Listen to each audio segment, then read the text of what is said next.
E aí, hoje a gente vai mergulhar de cabeça em uma das ideias mais radicais e, sem dúvida, mais influentes de toda a filosofia política. A de Thomas Hobbes e a sua solução para o caos, um Leviatã. Para começar, vamos com a provocação. Pensa aí, um lugar sem Estado, sem polícia, sem leis, sem juízes. Parece o auge da liberdade, não é? Pois é, para o filósofo Thomas Hobbes, essa imagem não tem nada a ver com liberdade. Na verdade, para ele, esse é o pior cenário que a gente pode imaginar. Hobbes dá um nome para essa condição, estado de natureza. É um mundo onde, sem uma autoridade central para colocar ordem na casa, a vida humana se torna simplesmente insustentável. Mas por quê, né? De onde vem todo esse pessimismo com a ideia de liberdade total? Então, para a gente entender esse pessimismo todo, a gente precisa olhar para o que Hobbes acreditava ser o verdadeiro motor do conflito humano.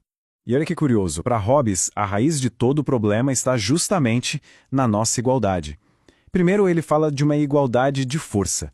Ninguém é invulnerável, ninguém é o Superman. Mas a igualdade mais perigosa é a segunda, a igualdade na esperança.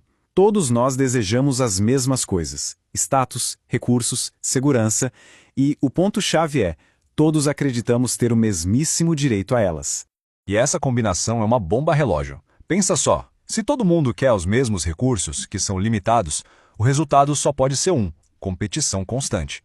E não é só por bens materiais, não, é por reputação também. Porque vamos combinar, numa terra sem lei, parecer fraco é um convite aberto para ser atacado.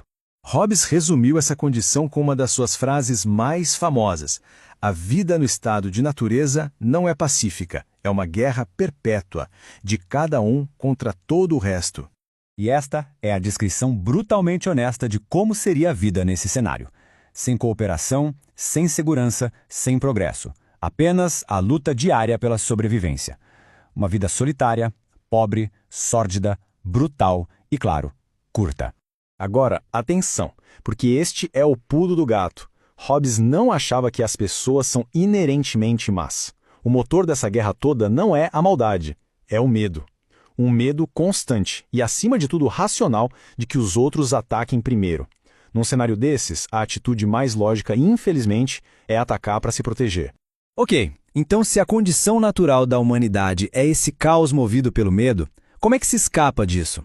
Vamos ver agora a solução radical que Hobbes propôs. A nossa própria razão, segundo Hobbes, nos mostra a única saída.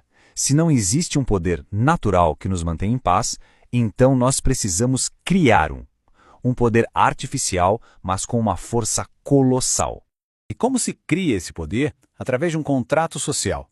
Basicamente, a ideia é que todo mundo concorde, ao mesmo tempo, em abrir mão de uma parte da sua liberdade, aquele direito de fazer o que bem entender. Em troca, todos transferem esse poder para uma única entidade, o soberano, que Hobbes apelidou de Leviatã.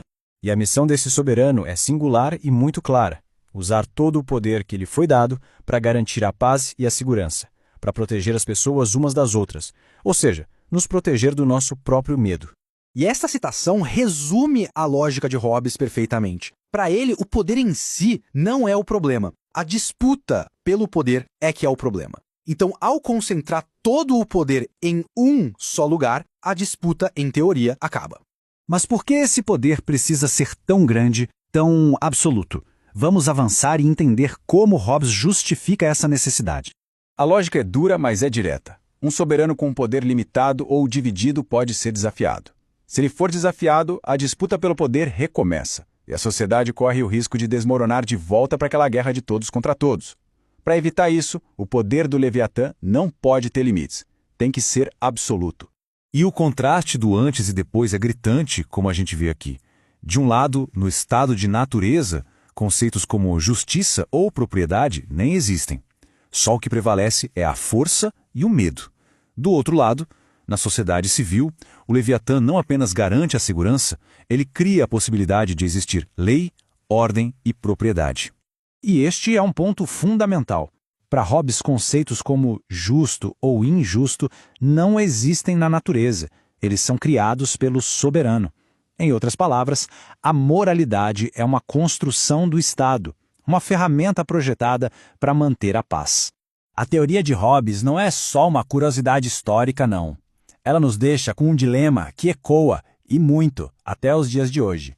No fundo, a filosofia de Hobbes nos força a encarar uma escolha fundamental, super desconfortável. De um lado, o caos da liberdade total. Do outro, a ordem de um poder absoluto. Onde a gente se posiciona? E este é o legado. Toda vez que se pede mais vigilância em nome da segurança, se está alimentando o Leviatã. E toda vez que se protesta contra o excesso de poder estatal em nome da liberdade, se está desconfiando dele. É uma tensão constante. A grande questão que permanece é como encontrar o ponto de equilíbrio entre esses dois polos. Ou talvez, e esta é uma pergunta ainda mais profunda, será que um equilíbrio perfeito é realmente possível? Ou estamos sempre oscilando entre um extremo e outro? E assim, a gente encerra com a pergunta final que Hobbes nos deixa. Uma escolha dura que define o debate político há séculos. O que é mais assustador? O risco da guerra de todos contra todos ou o preço da paz absoluta? A resposta não é simples, e talvez não haja uma única resposta certa.